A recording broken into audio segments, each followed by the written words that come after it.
To science class. आज हम पढ़ेंगे अध्याय 8 कोशिका संरचना एवं प्रकार। आप पहले ही पढ़ चुके हैं कि हमारे आसपास की वस्तुएं या तो सजीव हैं या निर्जीव है। जो हमारे आसपास की वस्तु होती हैं वो तो या सजीव होती हैं, निर्जीव। सजीव मतलब जीवित, निर्जीव मतलब अजीवित। साथ ही आपको यह भी याद होगा कि सभी सजीव कुछ मूलभूत कार्य संपादित करते हैं। क्या आप इन कार्यों की सूची बना सकते हैं? विभिन्न अंगों के समूह विभिन्न कार्य करते हैं जो आपके द्वारा सूचीबद्ध किए गए हैं। इस अध्याय में आप देखेंगे कि संरचनात्मक मूलभूत इकाई के विषय में पढ़ेंगे, जिसे कहते हैं कोशिका। कोशिकाओं की तुलना हम ईंटों से कर सकते हैं। जिस प्रकार विभिन्न ईंटों को जोड़कर एक भवन का निर्माण किया जाता है, उसी प्रकार विभिन्न कोशिकाएं एक दूसरे से जुड़कर प्रत्येक सजीव शरीर का निर्माण करती हैं। आपने देखा होगा कि हम एक एक ईंट को जोड़कर किसका निर्माण करते हैं? एक भवन का निर्माण कर। उसी प्रकार जो हमारे शरीर में जो कोशिकाएं होती हैं वो एक दूसरे से जुड़कर हमारे क्या करती हैं? शरीर का निर्माण करती हैं। देखिए, कोशिका की खोज। रॉबर्ट हुक ने 1665 में कार्क के स्लाइड का समान आवर्धक यंत्र की सहायता से अध्ययन किया। कार्क पेड़ की छाल एक भाग है। उन्होंने कार्क की पतली स्लाइड ली और उसका सूक्ष्मदर्शी की सहायता से अध्ययन किया। उन्होंने कार्क की स्लाइड में अनेक कोष्ठयुक्त अथवा विभाजित बक्से देखे। ये बक्से मधुमक्खी के छत्ते के समान दिखाई देते हैं। ये देखिए, दिख रहा है आप लोगों को? उन्होंने यह भी बताया कि एक कोष्ठ अथवा बॉक्स दूसरे से एक दीवार अथवा विभाजन पट्टी द्वारा अलग हुए। हुक ने प्रत्येक कोष्ठ को कोशिका का नाम दिया। क्या दिया? कोशिका का नाम दिया। हुक द्वारा देखी गई यह बक्सेनुमा संरचना वास्तव में मृत कोशिका थी। कौन सी कोशिका थी? मृत कोशिका थी।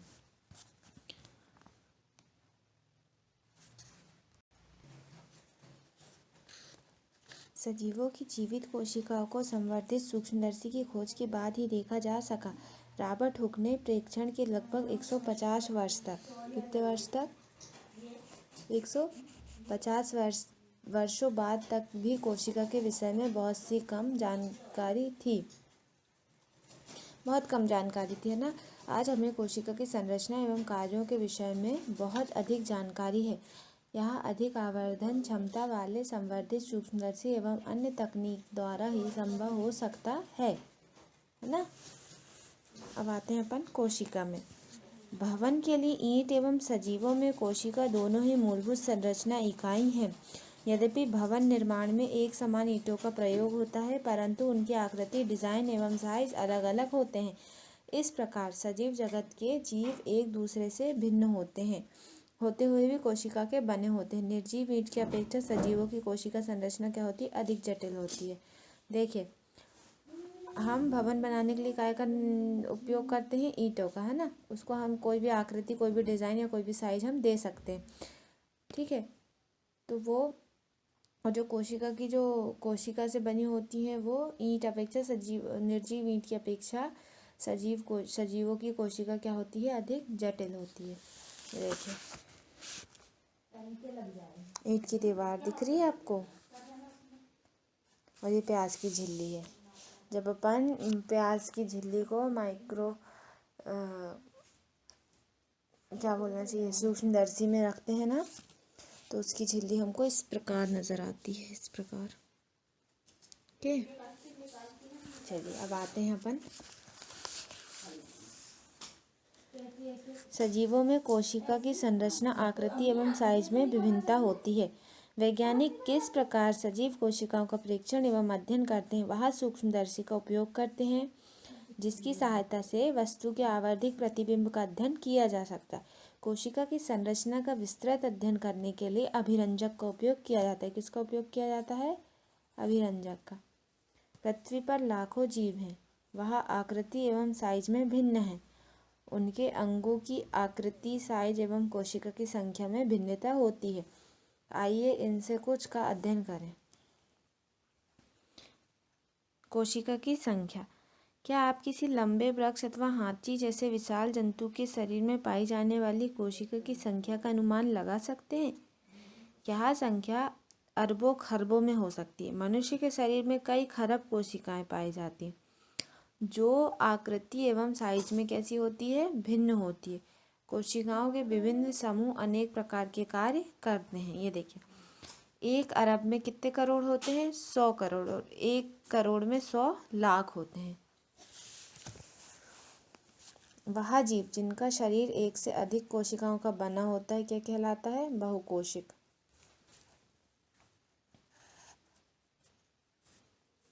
बहुकोशिक कहलाता है ना।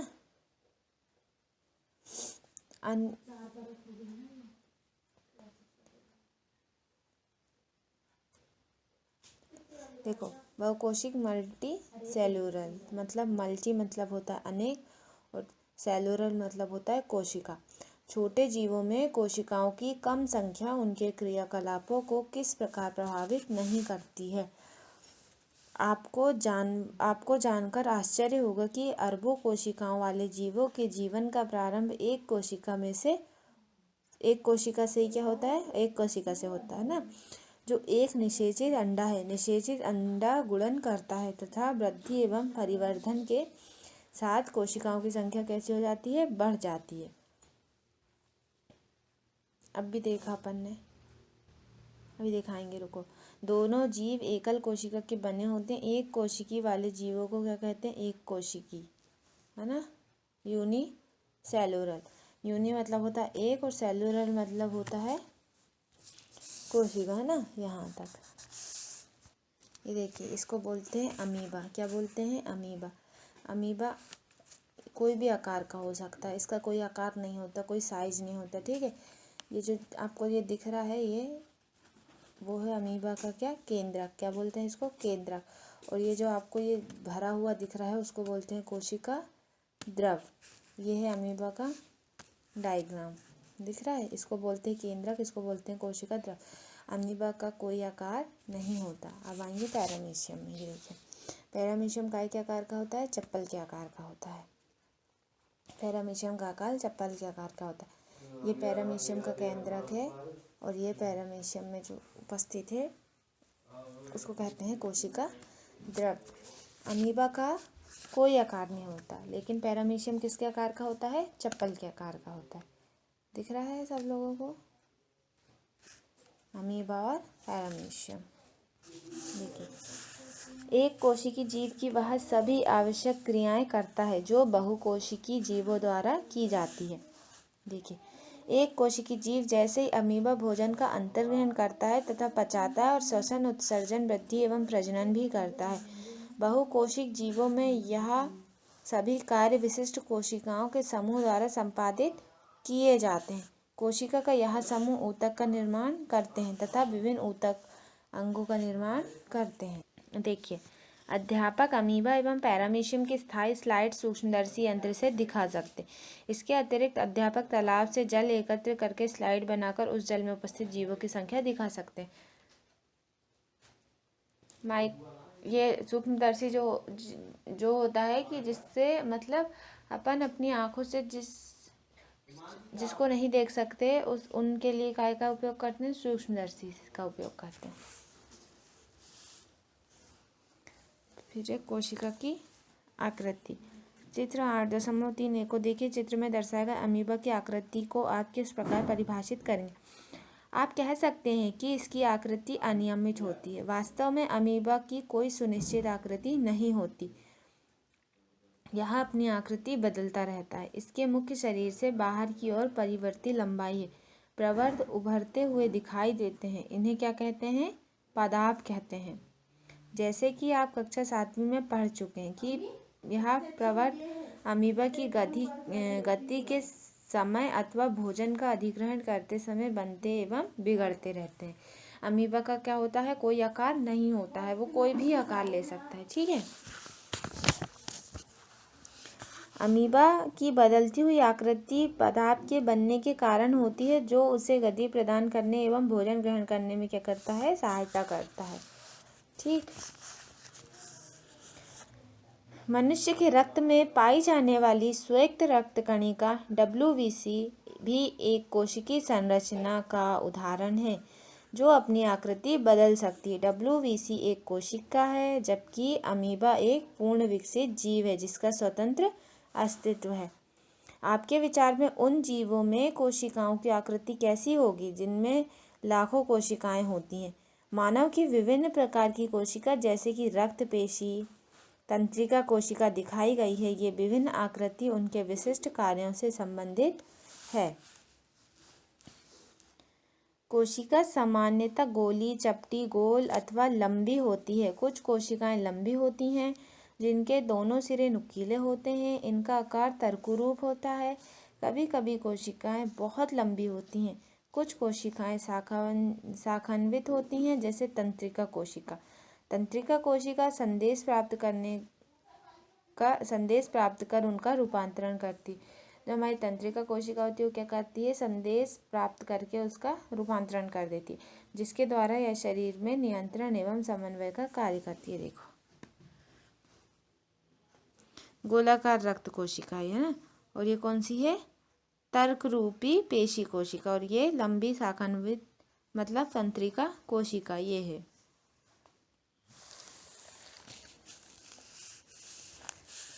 क्या आप अनुमान लगा सकते हैं कि कोशिका का कौन सा भाग इसे आकृति प्रदान करता है? कोशिका के विभिन्न संगठन एवं झिल्ली द्वारा परिबद्ध होते हैं। यह झिल्ली पौधे एवं जंतु की कोशिका को आकृति प्रदान करती है। पादप कोशिका में एक अतिरिक्त आवरण होता है जिसे कोशिका भित्ति कहते हैं। क्या कहते हैं? कोशिका भित्ति। यह कोशिकाओं को आकार एवं दृढ़ता प्रदान करती है। जीवाणु कोशिका में भी कोशिका भित्ति पाई जाती है। कोशिका का साइज। सजीवों में कोशिका का साइज 1 मीटर लाखवें भाग माइक्रोमीटर अथवा माइक्रोन के बराबर हो सकता है। माइक्रोन के बराबर क्या होता है? छोटा होता है, अथवा कुछ सेंटीमीटर लंबा, परंतु अधिकतर कोशिकाएं अति सूक्ष्मदर्शी होती हैं एवं नग्न आंखों से दिखाई नहीं देती।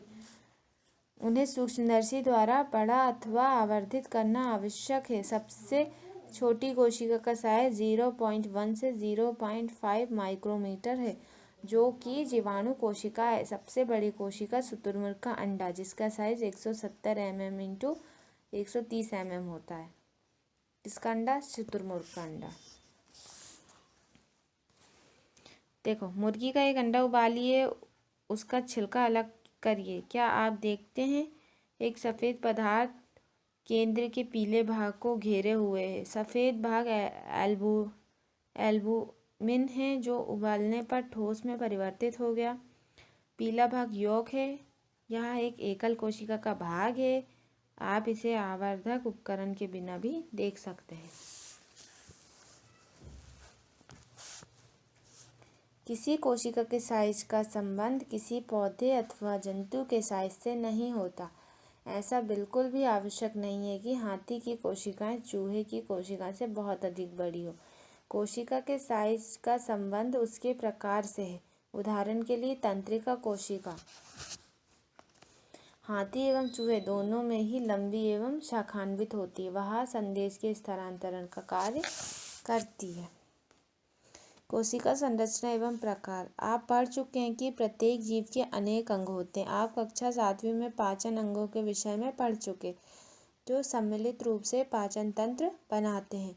किसी तंत्र में प्रत्येक अंग अलग अलग प्रकार करता है, जैसे पाचन, स्वांगीकरण अथवा अवशोषण। इस प्रकार विभिन्न पादप अंग भी विशिष्ट या विशेष प्रकार करते हैं। उदाहरण के लिए जड़, जल एवं खनिजों के अवशोषण में सहायता करती है। आपने कक्षा 7वीं में पढ़ा कि पत्तियां भोजन के संश्लेषण का कार्य करती हैं। प्रत्येक अंग पुनः छोटे भागों से बना होता है, जिसे ऊतक कहते हैं। क्या कहते हैं? ऊतक। ऊतक एक समान कोशिकाओं का वह समूह है जो एक विशिष्ट प्रकार करता है। पहेली को समझ में आ गया कि अंग ऊतक के बने होते हैं और ऊतक कोशिकाओं से बने होते हैं। सजीव की संरचनात्मक इकाई क्या है? कोशिका है। देखो यहाँ पे एक डेफिनेशन हो गई। प्रत्येक अंग पुनः छोटे भागों से बना होता है जिसे ऊतक कहते हैं। फिर ऊतक एक समान कोशिकाओं का समूह होता है। ये आपको डिफरेंट आते हैं ना, उसमें भी काम आ जाएगा, जो एक विशिष्ट प्रकार करता है।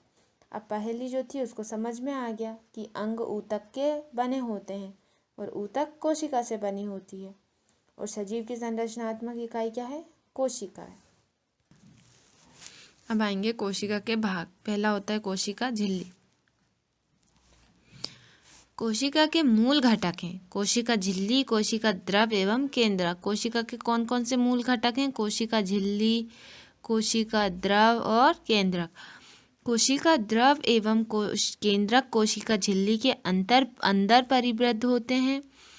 कोशिका झिल्ली एक कोशिका को दूसरी कोशिका एवं घेरे हुए माध्यम से अलग करती है।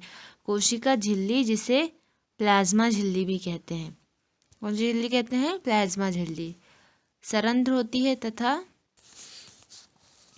विभिन्न पदार्थों के कोशिका में आवागमन का नियमन करती है। देखो, किसी कोशिका के मूल संगठन का परीक्षण करने के लिए एक प्याज लीजिए। ऊपर की सूखी गुलाबी परत आवरण को हटा दीजिए। आप इसे प्याज की सफ़ेद मौसल परत से चिमटी की सहायता से अथवा अपने हाथ द्वारा भी अलग कर सकते हैं।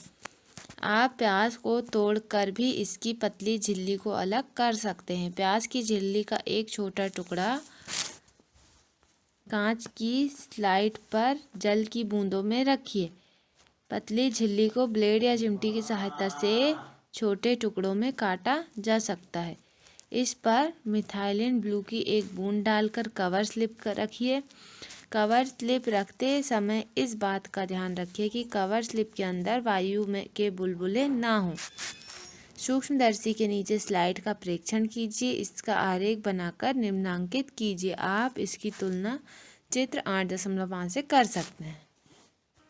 ये देखिए, प्याज की कोशिका की सीमा कोशिका झिल्ली द्वारा परिबद्ध होती है, जो एक और दृढ़ आवरण द्वारा आबद्ध होती है, जिसे क्या कहते हैं बेटा? कोशिका भित्ति कहते हैं। कोशिका के केंद्रक में घनी एवं गोलाकार संरचना होती है, जिसे केंद्रक कहते हैं। केंद्रक एवं कोशिका झिल्ली के मध्य एक जेली के समान पदार्थ होता है, जिसे क्या कहते हैं? कोशिका द्रव कहते हैं। देखिए,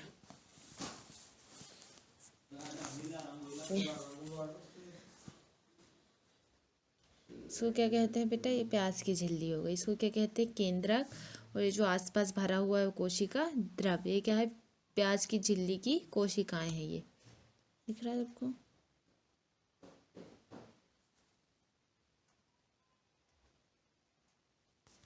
ये देखिए,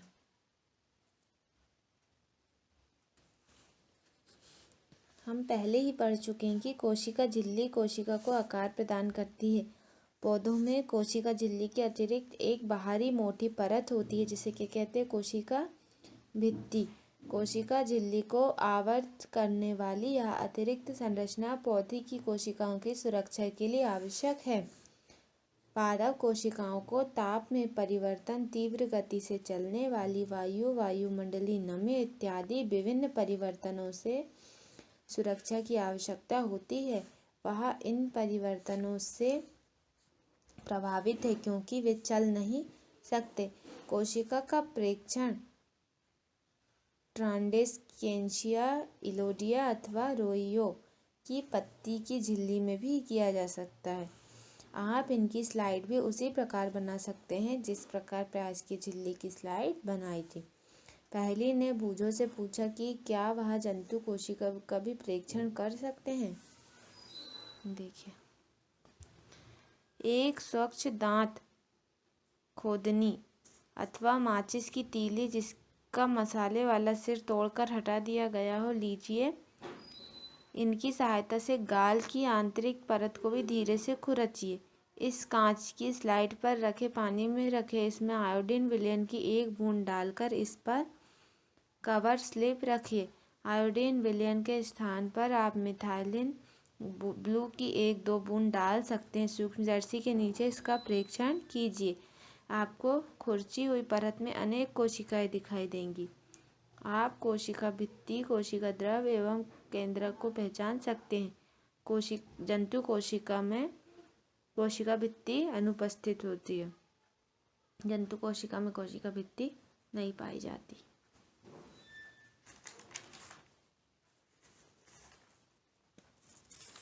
ये देखिए, हमारे जो गाल होता है, मनुष्य के गाल की कोशिका ऐसी होती है। ये देखिए, दिख रहा है आप लोगों को। इसको बोलते हैं कोशिका द्रव। ये होता है केंद्रक, ये होता है कोशिका झिल्ली और ये केंद्रक झिल्ली। ठीक, ये वाली केंद्रक झिल्ली होती है। दिख रहा? उसमें भी लगाना है क्या? अब आएगा कोशिका द्रव। यह एक जेली जैसा पदार्थ होता है। कोशिका द्रव जो होता है वो एक जेली जैसा पदार्थ होता है जो कोशिका झिल्ली एवं केंद्रक के बीच पाया जाता है। कोशिका के अन्य संगठक अथवा कोशिकांग कोशिका द्रव में ही पाए जाते हैं। यह माइटोकॉन्ड्रिया, गाल्जी काय, राइबोसोम इत्यादि हैं। आप इनके विषय में अगली कक्षाओं में पढ़ेंगे। ये जो है ना माइटोकॉन्ड्रिया, गाल्जी काय, राइबोसोम, ये सब आप 9th 10th में पढ़ेंगे, है ना। फिर आता है केंद्रक। सजीव कोशिका का यह एक महत्वपूर्ण संगठक है। सामान्यतः यह गोलाकार होता है तथा कोशिका के मध्य भाग में स्थित होता है। इसे सरलता पूर्वक अभिरंजित करके सूक्ष्मदर्शी के नीचे आसानी से देखा जा सकता है। केंद्रक कोशिका द्रव से एक झिल्ली द्वारा अलग रहता है, जिसे क्या कहते हैं? केंद्रक झिल्ली अथवा केंद्रकावरण कहते हैं। यह झिल्ली भी सरंध्र होती है तथा कोशिका द्रव एवं केंद्रक के बीच पदार्थों के आवागमन को नियंत्रित करती है। उच्च आवर्धन क्षमता वाले सूक्ष्मदर्शी द्वारा देखने पर हमें केंद्रक में एक छोटी सघन संरचना दिखाई देती है, जिसे केंद्रिका अथवा न्यूक्लियस कहते हैं। इसके अतिरिक्त केंद्र में धागे के समान संरचनाएं भी होती हैं, जो क्रोमोसोम अथवा गुणसूत्र कहलाते हैं। यहाँ जीन के धारक है तथा आनुवांशिक गुणों अथवा लक्षणों को जनक से अलग पीढ़ी में स्थानांतरण करते हैं। गुणसूत्र कोशिका विभाजन के समय ही दिखाई देते हैं। देखिए,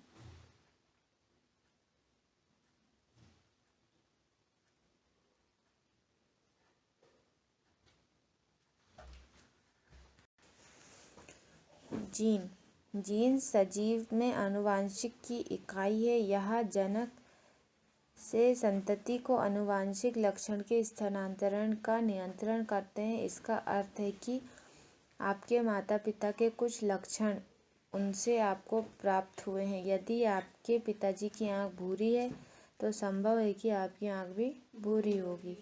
यदि आपकी माताजी के घुंघराले बाल हैं तो हो सकता है कि आपके बाल भी घुंघराले हो, परंतु जनक प्राप्त विभिन्न जीन के संयुक्त होने के परिणाम स्वरूप लक्षण भिन्न भी हो सकते हैं। वंशानुगत अथवा आनुवांशिक गुणों के अतिरिक्त केंद्रक कोशिका के क्रियाकलापों का भी नियंत्रण करता है। सजीव कोशिका के साथ के समग्र संगठन को जीवद्रव्य मतलब प्रोटोप्लाज्म के नाम से जाना जाता है। इसमें कोशिका द्रव और केंद्रिका द्रव दोनों क्या होते हैं? सम्मिलित होते हैं। जीवद्रव्य कोशिका का जीवित पदार्थ कहलाता है। अब पहेली जानना चाहती कि क्या पौधे, जंतु और जीवाणु की कोशिका में केंद्रक की संरचना एक समान होती है?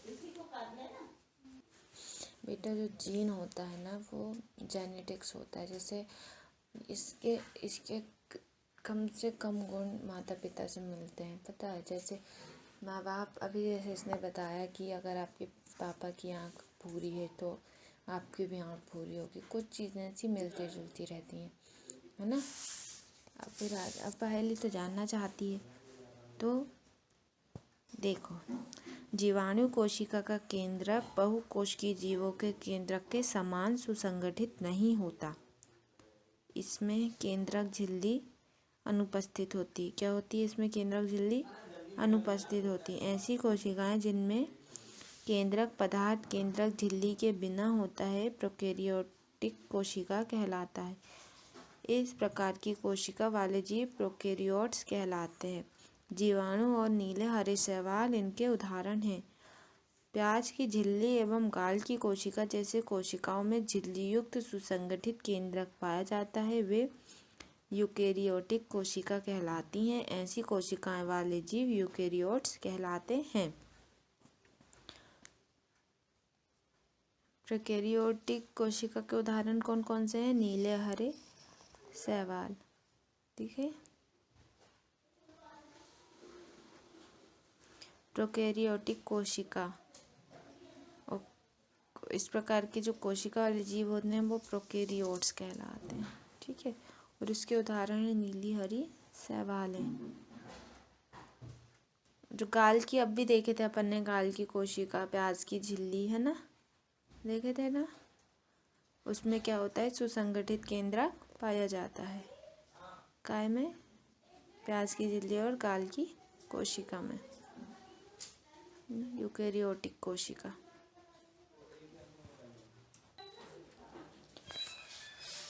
प्याज की झिल्ली की कोशिका का परीक्षण करते समय क्या आपने कोशिका द्रव के बीच खाली अथवा दिखने वाली संरचनाओं पर ध्यान दिया?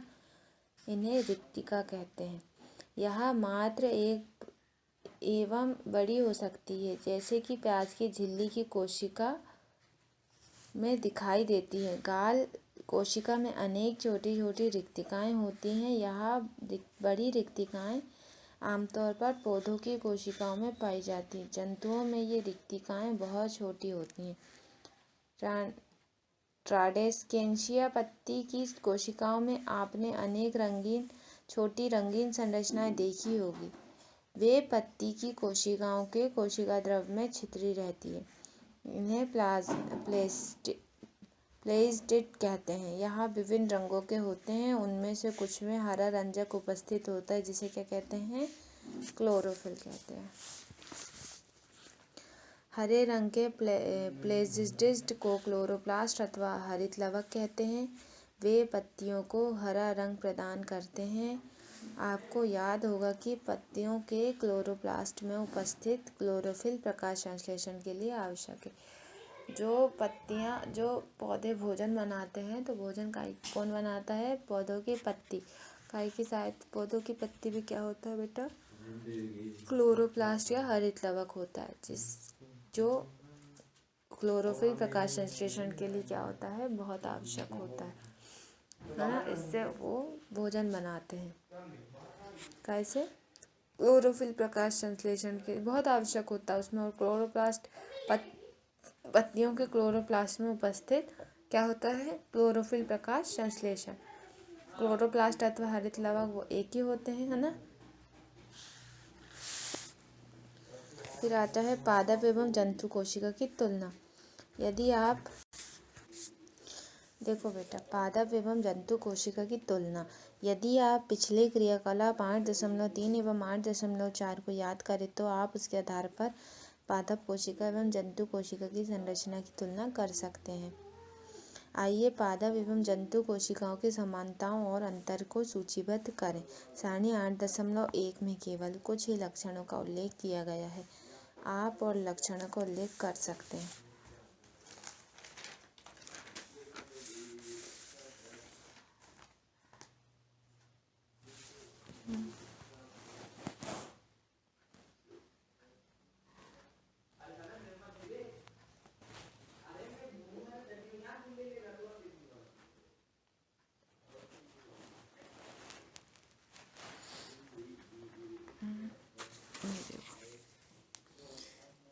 जंतु पादप कोशिका, ये कोशिका भित्ति होती है। देखा आप लोगों को कोशिका भित्ति?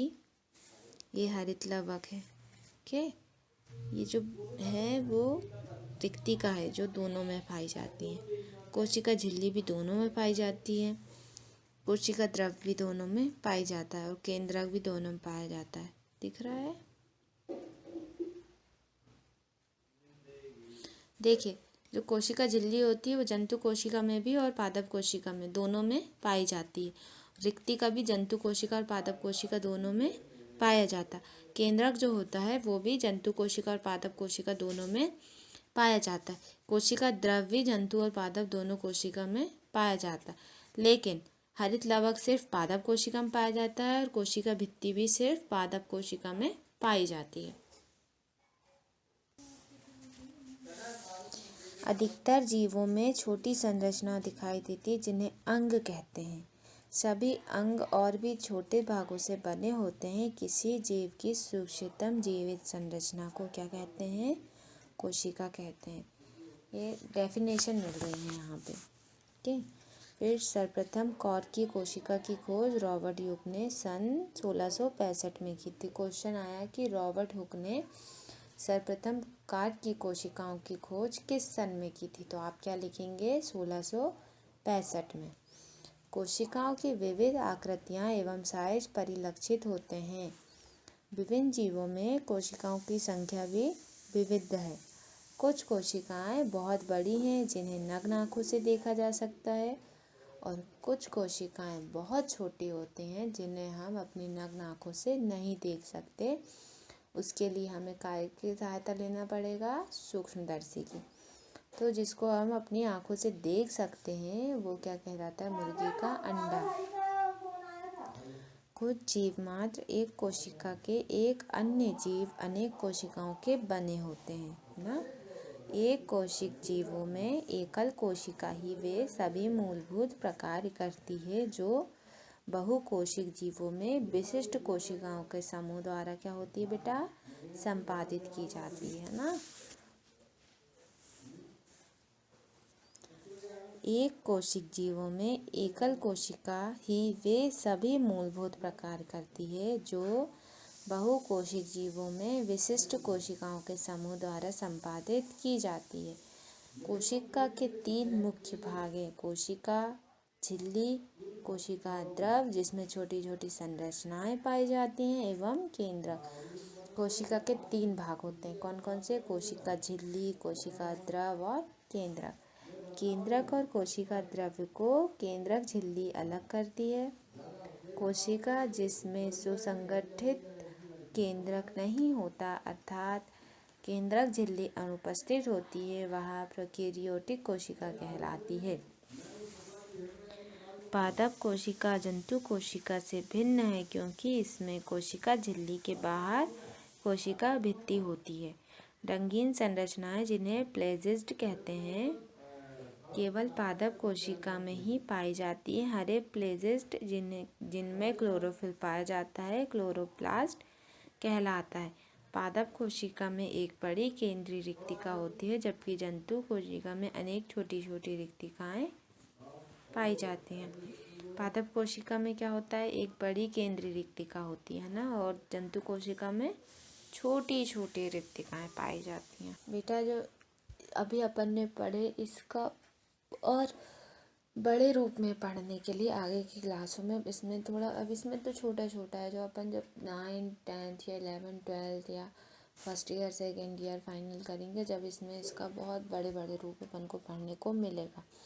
ठीक है, तो ये सारी चीज़ें जो हैं मनुष्य के अंदर पाई जाती हैं ना, ये सारी डेफिनेशन मिल जाएंगी आपको यहाँ पे।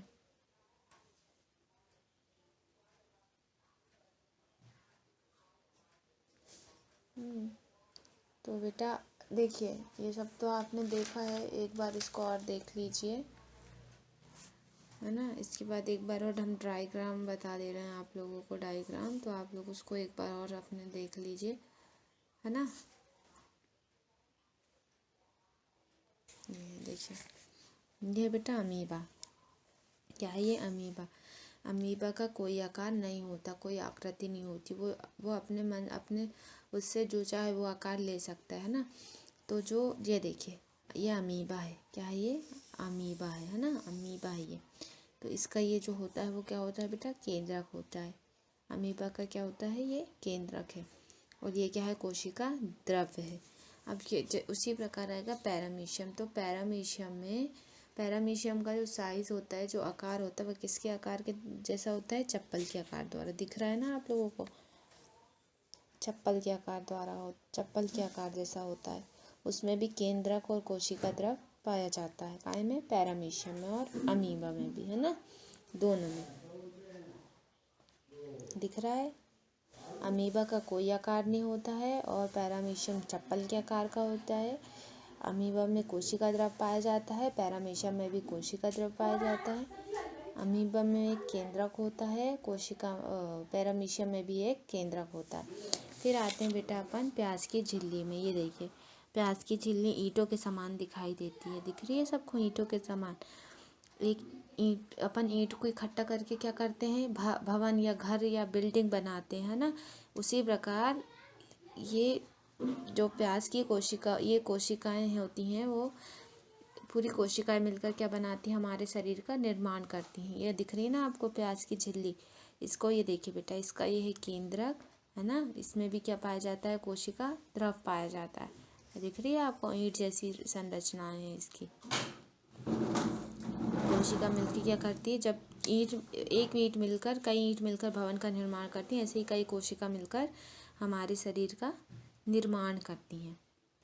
दिख रहा है सबको? ये मनुष्य के गाल की संरचना, ये देखिए, ऐसे रहता है हमारे गाल की संरचना। दिखा?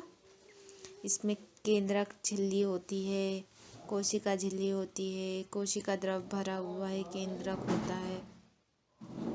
दिखा? ये मनुष्य के गाल की संरचना है। ये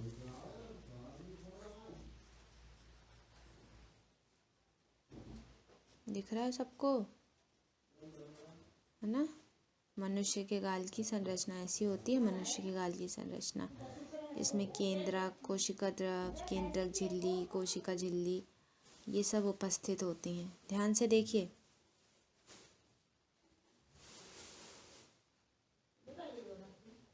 दिख रहा है बेटा?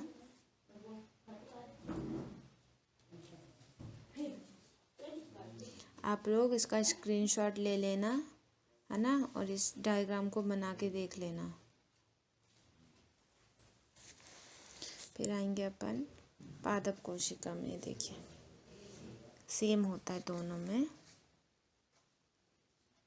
इसमें भी केंद्रक होता है, पादप कोशिका में भी, जंतु कोशिका में भी केंद्रक होता है ना। जंतु कोशिका में कोशिका झिल्ली होती है, पादप कोशिका में भी कोशिका झिल्ली होती है। पादप कोशिका में रिक्तिका होती है, जंतु कोशिका में भी रिक्तिका होती है। पादप कोशिका में और जंतु कोशिका में दोनों में क्या पाया जाता है? कोशिका द्रव पाया जाता है। लेकिन पादप कोशिका में कोशिका भित्ति होती है, जबकि जंतु कोशिका में कोशिका भित्ति नहीं होती। पादप कोशिका में हरित लवक होता है, जंतु कोशिका में हरित लवक नहीं होता है। आपको डिफरेंस लिखने को आएगा कि जंतु कोशिका और पादप कोशिका में अंतर लिखिए, तो आप क्या लिखेंगे? पादप कोशिका में केंद्रक होता है, जंतु कोशिका में भी केंद्रक होता है। पादप कोशिका में कोशिका द्रव होता है, केंद्रक कोशिका में भी कोशिका द्रव होता है। पादप कोशिका में रिक्तिका पाई जाती हैं, जंतु कोशिका में भी रिक्तिका पाई जाती हैं। ठीक है। पादप कोशिका में हरित लवक पाया जाता है, जबकि जंतु कोशिका में हरित लवक नहीं पाया जाता। पादप कोशिका में कोशिका भित्ति पाई जाती है, जबकि जंतु कोशिका में कोशिका भित्ति नहीं पाई जाती। निकलेंगे ये सब डिफरेंस, आप देख लीजिए एक बार, और इसको आप बना लेना, स्क्रीनशॉट ले लेना।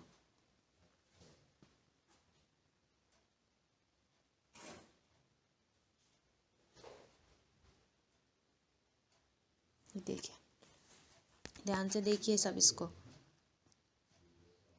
दिख रहा है? ये बेटे डायग्राम बना लेना आप। ओके, एक लाइन से दिखाते हैं। देखो,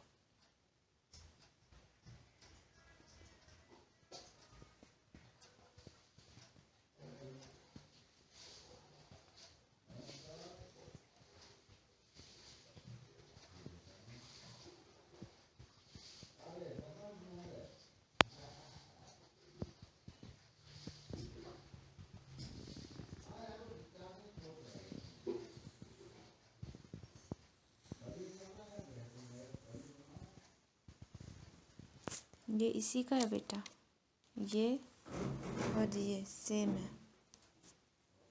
देखिए ध्यान से।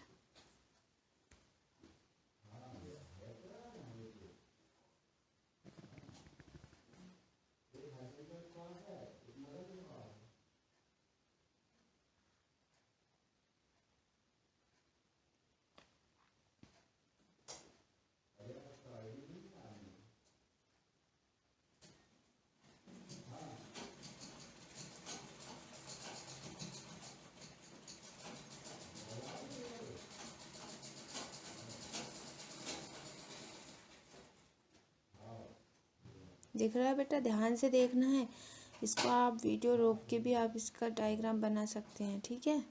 ध्यान से देखिए।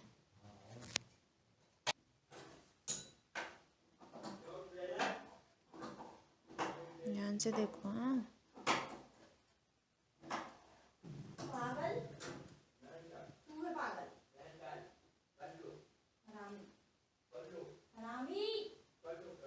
देखो ये दिख रहा है?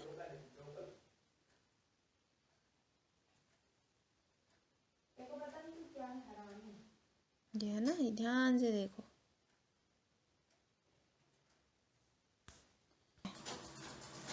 कोशिका का भाग, पादप कोशिका, जंतु कोशिका। ये कोशिका झिल्ली पादप कोशिका में भी होती है और जंतु कोशिका में भी होती है। कोशिका भित्ति सिर्फ पादप कोशिका में होती है, जंतु कोशिका में नहीं होती। केंद्रक पादप कोशिका में भी होता है और जंतु कोशिका में भी होता है। केंद्रक झिल्ली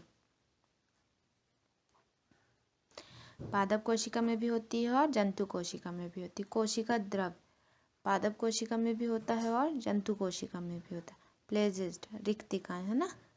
रिक्तिकाएं भी पादप कोशिका में भी होता है और जंतु कोशिका में भी होता है। प्लेजिस्ट सिर्फ काय में होता है, पादप कोशिका में होता है। ठीक है, ये तुलना कर ली हमने। ये डायग्राम, ये और ये।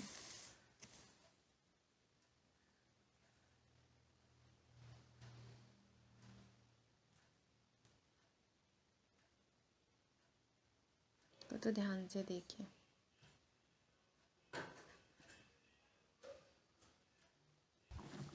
ये क्या है? ईंट, ईंट। और ये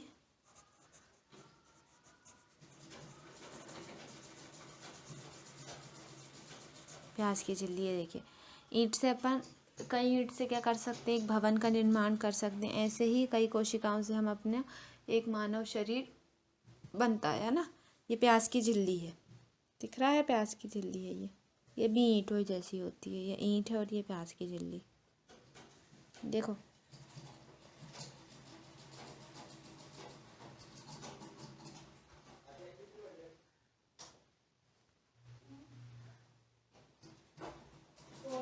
दिख रहा है बेटा? प्याज की झिल्ली, ईंट, पादप कोशिका, जंतु कोशिका, गाल की संरचना, है ना? यहाँ पे अपना चैप्टर होता है क्लोज, ठीक है? तो ये सब चीज़ें हमने जो पढ़ाया है, इसका आपको पढ़ा रूप अगर आप और पढ़ेंगे तो आपको ये बड़ी क्लासों में भी दिखेगा, ठीक है? तो आज का अपना चैप्टर होता है यहाँ पे क्लोज। और भी कुछ चीज़ें एक बार और आप देख सकते हैं, देख लीजिए एक बार और। आपको हम पूरे फिर से एक बार डायग्राम दिखा देते हैं अच्छे से, है ना? यहाँ से देखिए, अमीबा, अमीबा का कोई आकार नहीं होता। ये कोई किसी भी आकार का हो सकता है। इसमें कोशिका द्रव केंद्रक पाया जाता है। ये होता है पैरामीशियम। चप्पल के आकार का होता है। इसमें केंद्रक कोशिका द्रव पाया जाता है। ये है प्याज की झिल्ली, इसमें भी केंद्रक और कोशिका द्रव पाया जाता है। प्याज की झिल्ली का जो सफ़ेद वाला जो हिस्सा होता है, उसको अगर हम सूक्ष्मदर्शी से देखेंगे तो हमें उसकी संरचना कुछ इस प्रकार दिखाई देगी, ठीक है? फिर अब आता है गाल की संरचना, कोशिका। ये देखो, ये हमारे गाल की कोशिका है जिसमें केंद्रक झिल्ली, कोशिका द्रव और केंद्रक पाया जाता है। फिर आते हैं हम पादप कोशिका में। तो पादप कोशिका में कोशिका झिल्ली, जंतु कोशिका में भी कोशिका झिल्ली पाई जाती है।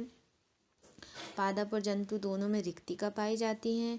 पादप कोशिका जंतु कोशिका दोनों में केंद्रक पाया जाता है। पादप कोशिका और जंतु कोशिका दोनों में कोशिका द्रव पाया जाता है। लेकिन कोशिका भित्ति सिर्फ जंतु कोशिका में पाई जाती है और हरित लवक भी कोशिका भित्ति सिर्फ पादप कोशिका में पाई जाती है और हरित लवक भी कहाँ पाया जाता है? पादप कोशिका में। बाकी चीज़ें सेम होती हैं, दिख रहा है? और ये देखिए, ये ईंट है और ये प्याज की झिल्ली। ऐसी संरचना दिखाई देगी अगर हम सूक्ष्मदर्शी की सहायता से देखेंगे तो प्याज की झिल्ली की हमको ऐसी दिखाई देगी, दिख रहा है? एक बार अच्छे से देख लीजिए।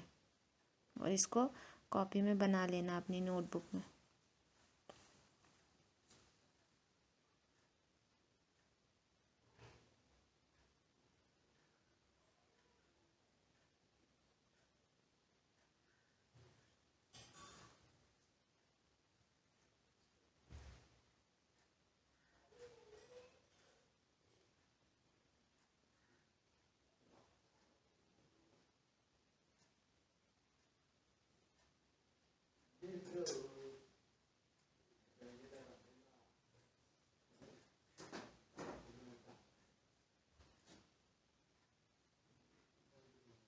अच्छे से देखिए बेटा।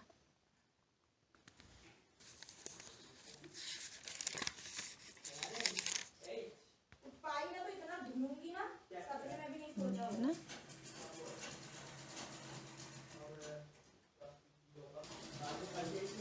ये गोलाकार रक्त कोशिका, ये तर्क रूपी पेशी कोशिका है, और ये नहीं, ये है तंत्रिका कोशिका, और ये कौन सी कोशिका है? तर्क रूपी पेशी कोशिका है।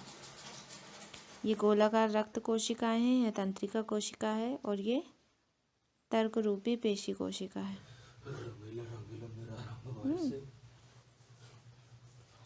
फिर से देखो, ये लाल रक्त गोलाकार कोशिका है, गोलाकार रक्त कोशिका है। ये कौन सी का कोशिका है? तंत्रिका कोशिका है ये। और ये कौन सी कोशिका है? तर्क रूपी पेशी कोशिका है।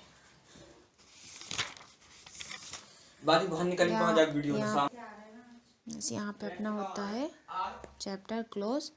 ठीक है, बाय गाइस।